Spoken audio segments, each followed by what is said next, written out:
Hello everyone, this is your study guide by NCERT textbooks.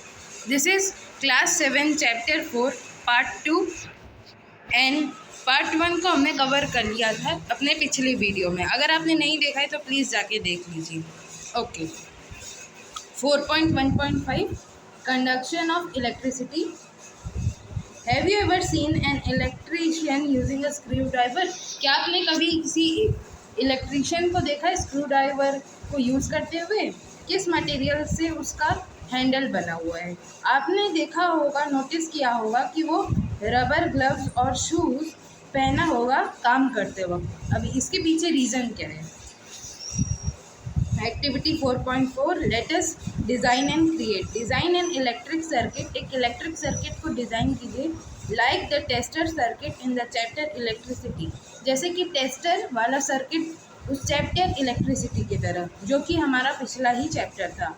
Circuits and there components. Repeat the same activity using the materials listed below and record your observations in table 4.2। Circuit और उसके component की जैसे same activity को उसी material के साथ जैसा कि लिस्ट किया गया हुआ था, उसी के ऑब्जर्वेशन को टेबल 4.2 में रिकॉर्ड कीजिए।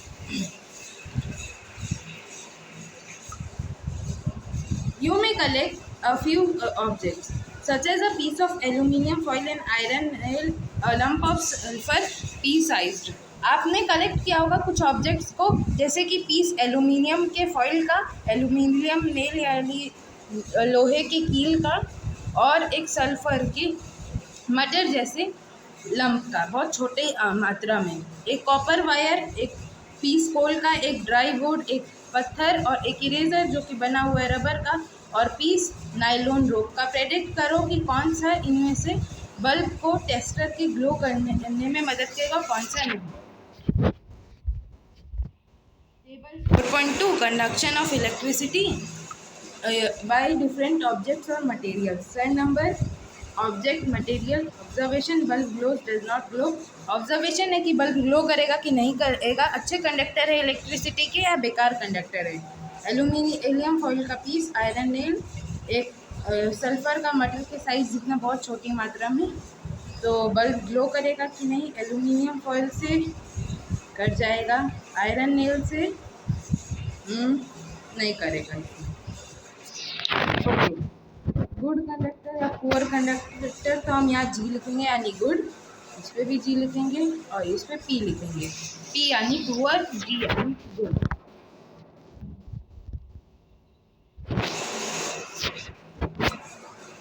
You might have observed that objects made of aluminium, iron and copper make the bulb glow। आपने ऑब्जर्व किया होगा कि जो ऑब्जेक्ट्स बने होते हैं एल्यूमिनियम का, आयरन का और कॉपर का, वो बल्ब को ग्लो करेगा, जबकि सल्फर, कोल और वुड, स्टोन, इरेजर और आयरन रोप, वो सब उसको ग्लो नहीं कराएगा। Do you see any pattern in the glowing bulbs when using different materials in activity 4.4? क्या आपने कोई पैटर्न देखा ग्लो करने का बल्ब को जब कि अलग अलग मटेरियल से? एक्टिविटी 4.4 में ये ऑब्जर्व किया होगा कि जो मटेरियल्स है वो बल्ब को ग्लो कर जाए, वो मेटल है, यानी जो भी हमने टिक लगाया कि वो ग्लो करेगा, ऑब्जर्व किया, वो सब मेटल है। Materials that allow electricity to flow through them easily are called good conductors of electricity. ये एक डेफिनेशन है कि मटेरियल जो कि इलेक्ट्रिसिटी को अपने पास से फ्लो करने के लिए अलाउ करती है, उसको हम अच्छा कंडक्टर कहते हैं इलेक्ट्रिसिटी का। और मटेरियल्स जो कि बल्ब को ग्लो करने से रुकेगा, उसको हम कहते हैं poor conductor of electricity. So now you can understand that the plastic covering on screwdrivers and rubbers glow protect the electrician from electric shock because these materials are poor conductors of electricity। अब आपने को समझ आया होगा कि जो plastic covering है screw driver की, रबर की, ग्लव्स की, और वो सब जो हमको बात बताया गया था, उसके पीछे रीजन क्या है। अब वो सब प्लास्टिक के बने होते हैं, जो कि एक इंसुलेटर है, हमने पढ़ा भी है, इंसुलेटर है जो कि इलेक्ट्रिसिटी को पास होने से रोकेगा, और वो मेटल भी नहीं है। तो मेटल कैसे कंडक्टर और पुअर कंडक्टर के फॉर्म से जुड़ गया, यही साइंस है। We learned that metals are generally hard, lustrous, malleable, ductile and good conductors of heat and electricity. Now let us learn how materials behave in presence of air and water. हमने सीखा कि metal hard होता है, lustrous होता है, malleable होता है, malleable यानी चमकदार, डक्टाइल होता है यानी उसको वायर में हम कन्वर्ट कर सकते हैं, हीट और इलेक्ट्रिसिटी पास हो सकती है। और मेटल अब हम सीखेंगे कि मेटल कैसे बिहेव करता है एयर और वाटर के प्रेजेंट में। 4.2 effect of air and water on metals. Iron, you would have often noticed that iron objects develop brown deposit when left in the open for a few days. आपने notice किया होगा कि जो iron के object है वो develop करता है ब्राउन डिपॉजिट जब लेफ्ट हो जाता है ओपन कई दिन के लिए। ऐसा इसलिए क्योंकि इस प्रोसेस को हम कहते हैं रस्टिंग, और ऐसा इसलिए हुआ क्योंकि वो जो आयरन का ऑब्जेक्ट था वो कई टाइम के लिए छोड़ दिया गया था। इसी को हम रस्टिंग कहते हैं। जब वो वाटर के कांटेक्ट और एयर के कांटेक्ट में आता है उसी प्रोसेस को हम रस्टिंग कहते हैं। When it comes on into contact with dry air only, जब ये सूखे हवा के साथ ही आता है, इस कांटेक्ट करता है और ये कांटेक्ट करता है वाटर से ही, और ये कांटेक्ट करता है दोनों एयर और वाटर से। तीसरा ऑप्शन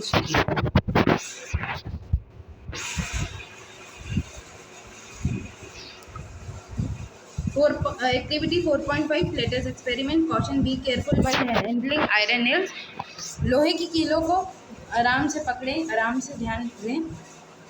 कुछ शाइनिंग आयरन नेल लीजिए। Using an old iron nails, if you are using old iron nails, make sure to remove brown deposit from their surface by scrubbing them with the help of a small piece of sandpaper. अगर आप पुराने लोहे की कील का use कर रहे हैं तो उसको सैंड पेपर से स्क्रब कर लें और उसके ब्राउनिश पार्ट को हटा लें जो कि जिस पे रस्टिंग हुआ है। Take 3 clean dry glass bottles और test tubes with tight fitting caps और stoppers. Label them A, B, and C। कुछ साफ सुथरे सूखे ग्लास के बोतल या टेस्ट ट्यूब लीजिए जिसकी बहुत टाइट फिटिंग कैप हो और उनको लेबल कीजिए ABC और take 3 iron nails and tie each iron nail with a thread. 3 लोहे की कील लीजिए और उसको एक धागे से लटका दीजिए। Place 1 iron nail and some silica gel in the glass bottle A। कुछ आयरन नेल और कुछ सिलिका जेल को ग्लास बॉटल A में प्लेस कीजिए और टाइटन कर दीजिए कैप या स्टॉपर को, और कैप को टाइट कर दीजिए। Silica gel makes them air dry. Silica gel हवा को ड्राई कर देगा। It is the substance that is use in small pouches in some medical bottles. ये एक सब्सटेंस है जो कि कुछ बहुत छोटे मेडिकल पाउचेज में यूज़ होते हैं, वाटर बॉडीज में, बाउल्स में, shoe boxes etcetera to keep them dry.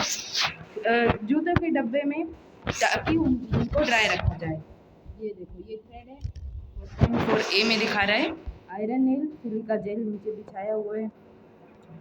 ओ बाकी का अभी इनको और करना है।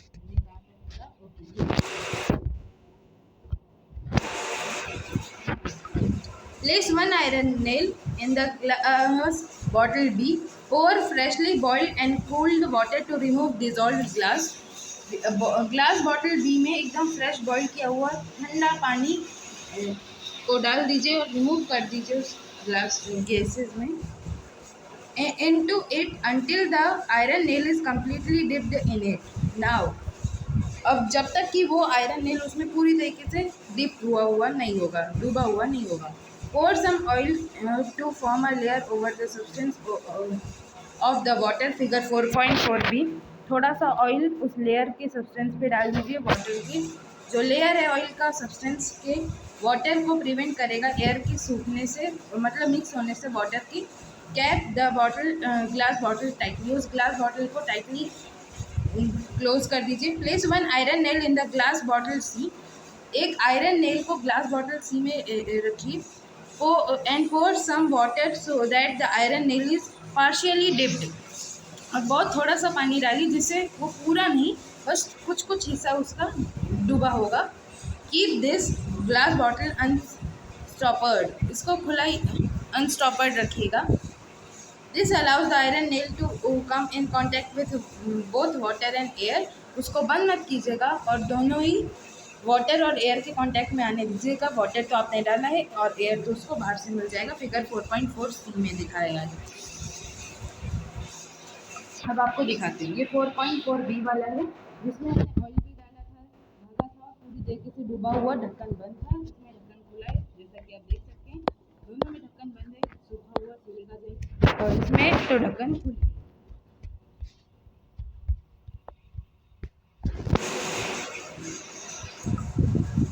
Place all the glass bottle undisturbed at room temperature and observe the changes for 8 to 10 days. उन ग्लास बॉटल को ऐसे ही बिना परेशान किए रखे रहिएगा रूम टेम्परेचर पे 8 से 10 दिन के लिए। अपने ऑब्जर्वेशन को टेबल 4.3 में ऑब्जर्व करिए। Formation of brown deposit on iron nails, glass bottle ABC, condition, presence of water, yes no, presence of air, yes no, observation. तो क्या पहले वाले में वाटर था? नहीं। बी वाले में हाँ था, यस, इसका हम वाई लिख देते हैं। तो एयर इसमें नहीं, ओके, इसमें यस यस होगा, जगह नहीं। हाँ, ऑब्जर्वेशन, ऑब्जर्वेशन में ये कुछ ये एकदम इस पे रस्टिंग नहीं हुआ होगा, इस पे हुआ होगा और इस पे हुआ होगा। मुझको ज़्यादातर लगता है कि सी में ज़्यादा प्रभाव आपको देखने को मिलेगा। What can you conclude from this experiment? आप किस नतीजे पे पहुंचे इस एक्सपेरिमेंट के बाद? ये ऑब्जर्व किया गया कि ग्लास बॉटल ए और बी आयरन उसके आयरन नेल कोई ब्राउन डिपॉजिट को नहीं दिखाएंगे, हाँ, जैसा मैंने कहा था। और ये ऐसा ऑब्जर्व क्या दिखाता है? This indicates that brown deposit और discoloration on the iron nails do not develop when the iron nail is kept in dry air alone bottle A or water alone bottle B। ये दिखाता है कि iron nail वो brownish का अलग colour change इसलिए नहीं हुआ बॉटल ए और बी में, क्योंकि बॉटल ए में बहुत ही कम हवा थी, ड्राई एयर था, और बॉटल बी में वाटर ही था, सिर्फ पूरा वाटर से भीगा हो, जबकि ग्लास सी में एयर भी था, वाटर भी था। तो वो ब्राउन डिपॉजिट को दिखाएगा, रस्टिंग होगा। This indicates that presence of both water and air is essential for these deposits to develop. अब ये हमको बताता है कि प्रेजेंट वाटर और एयर का बहुत ज़रूरी है इस चीज़ के लिए। Thus moist air is responsible for development of brown deposit on objects made of iron. अब आयरन की बनी हुई चीज़ों के लिए मॉइस्ट एयर इस चीज़ के लिए रिस्पॉन्सिबल है, रस्टिंग के लिए। ये ब्राउन डिपॉजिट को हम डस्ट कहते हैं। The process of formation of rust on objects made of iron is called rusting। जो प्रोसेस है फॉर्मेशन का रस्ट ऑब्जेक्ट मेड होते हैं आयरन के, उसको कहते हैं rusting. Many other metals also exhibit this colouration when kept open in the atmosphere. कई दूसरे मेटल भी ऐसा दिखाते हैं जब उनको एटमॉस्फेयर में खुले में रख देते हैं। Have you notice the formation of a green coating on surface of a copper object or a black coating on the surface of silver objects? क्या आपने नोटिस किया कि कॉपर के ऑब्जेक्ट या ब्लैक कोटिंग हो जाती है सिल्वर ऑब्जेक्ट में? Gradual deterioration of metal surfaces caused by air, water और other substances is known as corrosion. ये भी एक आपको एक इम्पॉर्टेंट डेफिनेशन है कि ये सब जो डिटोरेशन मेटल के सरफेसेस पे एयर, वाटर या किसी और सब्सटेंस की वजह से होता है, इसको हम कोरोशन कहते हैं। Do you know that rusting of iron is a serious problem in our country? क्या आप जानते हैं कि आयरन का रस्ट होना एक बहुत ही गंभीर मामला है हमारे देश में? हर साल एक अमाउंट में मनी को खर्च किया जाता है रिपेयर करने में आयरन स्ट्रक्चर्स के जो डैमेज हो जाते हैं रस्टिंग में। अब वो बड़े बड़े ब्रिज भी हो सकते हैं, बहुत कुछ हो सकता है। The rusting of iron can be prevented by several methods such as painting, oiling, greasing and applying a protective layer of zinc metal on iron. Galvanization, we will learn about this in higher grades। Rusting iron का prevent किया जा सकता है अलग अलग method से, जैसे कि पेंटिंग, ऑयलिंग, ग्रीस डालना और एक जिंक की प्रोटेक्टिव लेयर चढ़ा देना, जिसको हम गैल्वेनाइजेशन के बारे में सुनते हैं और हम इनके बारे में दूसरे क्लासेस में और भी ज़्यादा अच्छे से पढ़ेंगे। इसको इधर कर देते हैं। Fascinating facts. अब यहाँ पे आपको एक फैक्ट्स दिया है, the wonder of ancient history in Indian metallurgy. अब एक एंशियंट इंडियन मेटलर्जी में एक अजूबे को आपको प्रकट किया है, ये दिल्ली का होगा। The iron pillar of Delhi was made in the time of Chandragupta two more than 1600 years ago. Iron pillar Delhi का बनाया गया था समय जब चंद्रगुप्ता टू रूलर थे। उन्होंने 1600 साल से भी ज़्यादा हो गया। It is about 8 metres high and weighs more than 6000 kilograms. ये 8 मीटर ऊंचा है और इसका वज़न 6000 किलोग्राम है। सबसे इंटरेस्टिंग बात तो ये बिना पढ़े मैं बता सकता हूँ कि ये बारिश को झेल चुका है। एटमॉस्फेयर में खुले में रखा हुआ है। अगर आप खुले में आयरन को रख देते बिना पेंट चढ़ाए बिना कुछ चढ़ाए तो उस पर रस्टिंग हो जाती है, लेकिन इस पिलर पे आज तक रस्टिंग नहीं हुई, जो कि एक अजूबा है। दूसरे शब्दों में ये बना हुआ है एक ऐसे इंटरेस्टिंग तरीके से जो कि रस्टिंग से बचाता है। ये हमको बताता है स्किल जो कि डेवलप किए गए थे मेटल टेक्नोलॉजी इंडिया में, यानी कई सालों पहले ही मेटल टेक्नोलॉजी रस्टिंग भी बताया जा चुका है।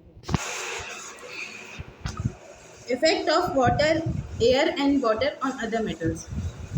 प्रभाव हवा और पानी का दूसरे मेटल्स पे। Activity 4.6 let us investigate demonstration activity. ओ, ये तो पुरानी बुक में भी था। The teacher may demonstrate this activity. Caution: it is advisable for students to wear protective eyeglasses and keep safe distances. ये एडवाइस किया गया है स्टूडेंट्स को कि वो आई ग्लासेस को पहने बचाव के लिए और एक उचित दूरी रखें। Take a magnesium ribbon about 3-4 centimetres long. एक मैग्नीशियम रिबन को लीजिए 3 से 4 सेंटीमीटर लंबे का। इसको रब कीजिए, पीस सैंड पेपर का क्लीन कीजिए। Hold it with a pair of tongues के पेयर से इसको होल्ड कीजिए। Ignite the other and using a spirit lamp और अ कैंडल। फिगर 4.5। इसको जलाइए यूजिंग अ स्पिरिट लैम्प या कैंडल के। Let the magnesium ribbon burn. अब मैग्नीशियम रिबन है बर्न हो। What do you observe? आपने क्या ऑब्जर्व किया? You must have observe that magnesium ribbon Burns with a dazzling white flame and. आपने ये ऑब्जर्व किया होगा कि जो मैग्नीशियम रिबन बर्न हो रहा है उसमें एक बहुत ही अलग सी और अच्छी सी फ्लेम है जो कि चेंज कर रहा है वाइट पाउडर में colour into watch glasses. This powder is magnesium oxide. ये जो पाउडर है मैग्नीशियम ऑक्साइड है और ये फॉर्म होता है रिएक्शन के between magnesium and oxygen present in the air. Magnesium और ऑक्सीजन जो कि हवा में प्रेजेंट होता है उनके रिएक्शन से ये ऐसा होता है। Add a few drops of warm water to this white water, stir it well and check its nature. Warm water को इसमें डालिए और थोड़ी देर के लिए इसको स्टिर कीजिए और फिर उसका नेचर चेक कीजिए। Recall the chapter exploring substances acidic, basic and neutral. अगर आपने नहीं देखा है तो हमारे चैनल पे जाके ज़रूर देखिए। Find out whether the solution of magnesium oxide is acidic और बेसिक और न्यूट्रल इन नेचर। फाइंड कीजिए कि सॉल्यूशन मैग्नीशियम ऑक्साइड का एसिडिक है, बेसिक है या न्यूट्रल है नेचर में। You can use any acid base indicator जैसे कि litmus paper. What effect does this solution have on blue and red litmus paper? कैसा इफेक्ट होगा सॉल्यूशन के रेड और ब्लू लिटमस पेपर पे? You would observe that this changes the color of red litmus paper to blue. Figure 4.6. Hence it is basic in nature. वैसे तो ये basic है nature में। Generally oxides of metals are basic in nature. Metal के oxides basic ही होते हैं nature में। We will discuss the burning of magnesium ribbon further in the chapter changes around us physical and chemical. Distinguish the nature of magnesium oxide. यहाँ पे blue litmus paper, red litmus paper और ये watch glass है।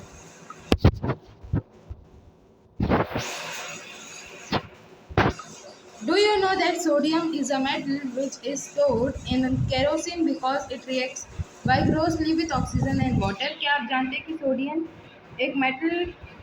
Sodium को एक metal कहा जाता है क्योंकि वो केरोसिन में स्टोर होता है, क्योंकि वो बहुत ही अजीब तरीके से ऑक्सीजन और वाटर से रिएक्ट करता है। काफ़ी हीट जनरेट होता है इस रिएक्शन में। Storing sodium in kerosene prevents its exposure to moisture and air.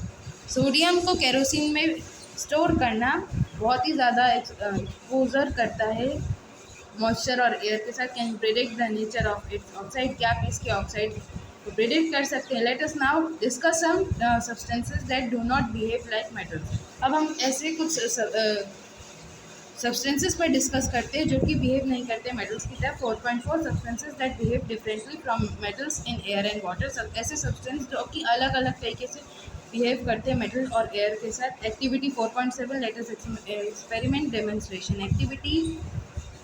ये आपको टीचर करके दिखाएंगे, फिर भी मैं आपको पढ़ लेता हूँ। द टीचर में demonstrate this activity. Caution: this activity must be performed in a full or well ventilated area. अब ये जो एक्टिविटी है ये वेल वेंटिलेटेड खुली जगह पे जहाँ से हवा पास ऑन हो सकता है वैसे ही एरिया में की जाए तो ज़्यादा अच्छा है. Sulphur produces gases which can be harmful if inhaled. Sulphur कुछ ऐसी ज़्यादा गैसेस को प्रोड्यूस करता है जो कि हार्मफुल हो सकती है जब आप सांस के से उसको अंदर ले लो. Take a small amount of powdered sulphur in a deflagrating spoon. It is long handled metal spoon used in experiments to safely heat and burn substances. Figure 4.7a.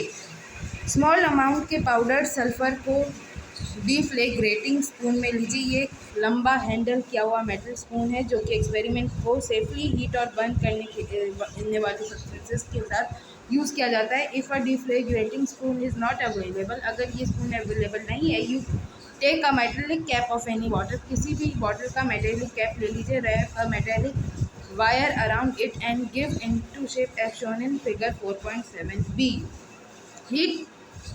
Heat on a flame. एक flame पे heat कीजिए. जैसे कि sulphur start होगा burn करने में, introduce the deflagrating spoon into gas jar और gas tumbler. Figure 4.7. Cover the gas jar और glass tumbler with a lid to ensure that the gas produced does not escape. ये ensure करते हो कि जो गैस है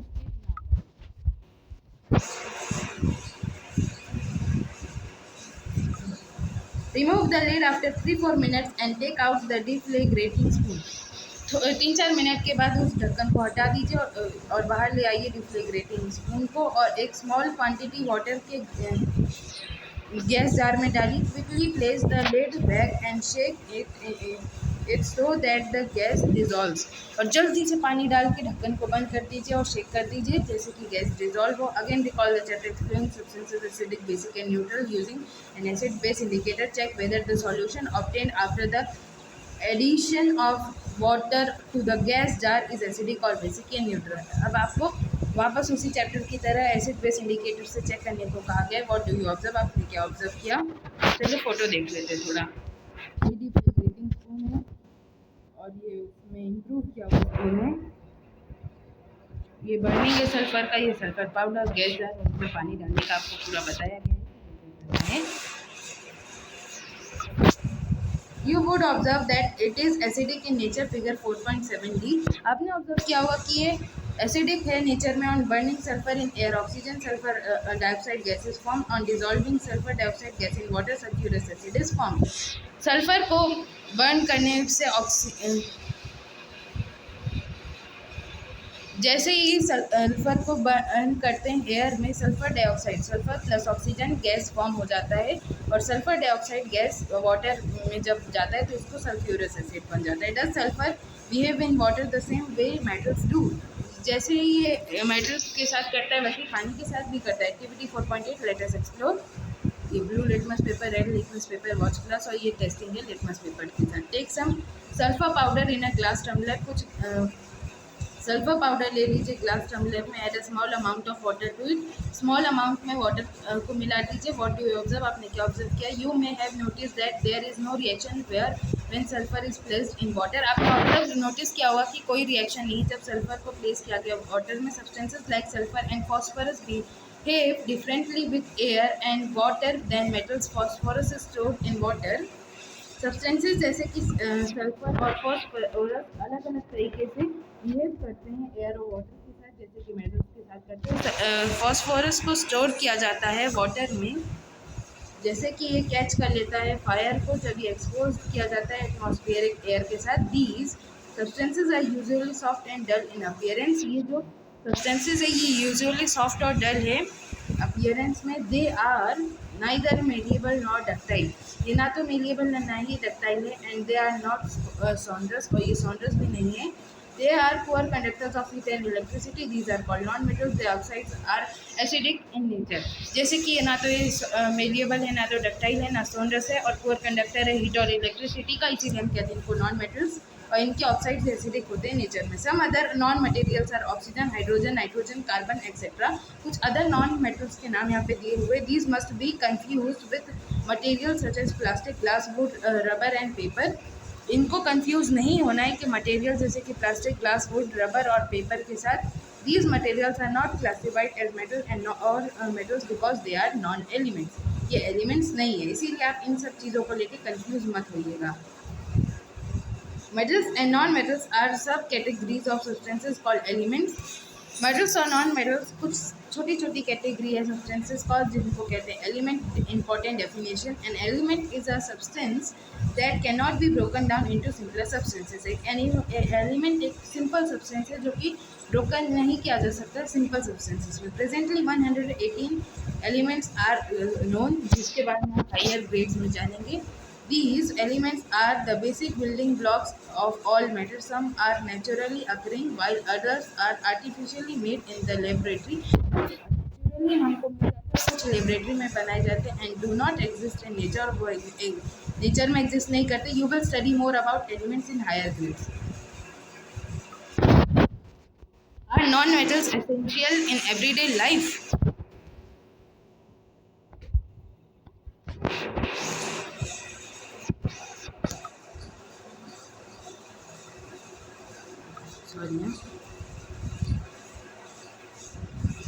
इधर का ही पहले पढ़ लेते हैं. You often observe many metals in your day-to-day lives because on their distinct properties such as their lustrous nature, heat and electricity, conductivity and high strength. आपने ऑफन ऑब्जर्व किया होगा कई मटेरियल्स को डे टू डे लाइफ में, क्योंकि वो कई properties के होते हैं, लस्ट्रस होते हैं नेचर में, हीट और इलेक्ट्रिसिटी, कंडक्टिविटी और उनकी स्ट्रेंथ भी बहुत हाई होती है. However, this should not give an expression in your mind that non-metals are not important in our lives. जैसे कि ये आपको कोई इम्प्रेशन नहीं देंगे माइंड में कि ये नॉन मेटल्स नहीं है और इम्पॉर्टेंट नहीं है लाइफ के लिए. हम ऑक्सीजन को ब्रीथ करते हैं which is a non metal. हम ऑक्सीजन को ब्रीथ करते हैं जो कि एक मेटल नहीं है. And without it we should not be able to survive. और उसके बिना हम सर्वाइव नहीं करेंगे. Can you think of any other uses of oxygen? क्या आप ऑक्सीजन की कोई और यूजेस को सोच सकते हैं? Carbon is essential in everyday life because it is building block of all life forms. Carbon एक एसेंशियल है एवरीडे, हर दिन के लाइफ के लिए, क्योंकि ये बिल्डिंग ब्लॉक है लाइफ फॉर्म्स के. और ये कंपोनेंट है प्रोटीन, फैट और कार्बोहाइड्रेट का, which are necessary for growth and energy, जो कि नेसेसरी है ग्रोथ और एनर्जी के लिए. Nitrogen is used in manufacturing of fertilisers and other chemicals. Nitrogen का यूज़ होता है फर्टिलाइजर्स को और अदर केमिकल्स को बनाने के लिए. ये ज़रूरी है, न्यूट्रिएंट है ग्रोथ की प्लांट के लिए. क्लोरीन एक नॉन मेटल है, कॉमनली यूज होता है वाटर प्यूरिफिकेशन के लिए. क्लोरीन का यूज़ पानी को प्योरीफाई करने के लिए यूज़ होता है. सॉल्यूशन आयोडीन का non metal is applied on wounds as an antiseptic. Iodine का सॉल्यूशन जो नॉन मेटल है उसका अप्लाई हो सकता है बाउंड में, जैसे कि वो एंटीसेप्टिक है. अच्छा, तो मैं आपको इतना बता दूँ कि हमने इतना जो अभी भी पढ़ा सब नॉन मेटल के भी यूज़ होते हैं. वैसा नहीं कि सिर्फ मेटल्स ही ज़रूरी है, नॉन मेटल्स भी ज़रूरी है. ऑक्सीजन आप ले रहे हो वो भी नॉन मेटल है. Society and science and society. Do you know that many metals and their alloys, mixtures of two or more metals or metal and non-metal? और जूम कर लेते हैं, है ना. क्या आप जानते हैं कि मेटल और उसके अलॉयज मिक्सचर दो या उससे ज़्यादा मेटल और या नॉन मेटल के लिए इम्पॉर्टेंट है हर दिन के यूज़ के लिए, यूटेंसिल और टूल्स के लिए. These are also important for modern technologies and essential in almost every industry. ये इम्पॉर्टेंट है मॉडर्न टेक्नोलॉजीज़ के लिए और एसेंशियल है लगभग हर इंडस्ट्री के लिए. Some special metals are also use in atomic energy such as zirconium. कई स्पेशल मटेरियल्स का एटॉमिक एनर्जी के लिए यूज़ हो सकता है, जैसे ज़ाइर्कोनियम, एरोस्पेस, टाइटेनियम एक्सेट्रा और भी बहुत ज़्यादा. In India many metals specially iron and aluminium. Iron India में कई मेटल्स जैसे कि आयरन और एल्यूमिनियम का बहुत यूज़ होता है, रिसाइकल किया जाता है कि ताकि वेस्ट कम हो और कंट्रीब्यूट किए जाए सस्टेनेबिलिटी. ओके, तो इसी के साथ आपका चैप्टर ओवर होता है. इन एन एक्सेल तो एक तरह से आपका इस पूरे चैप्टर का समरी है. Okay, thank you for watching video. If you like video, please like, subscribe and share video for more such informative contents. Thank you for watching.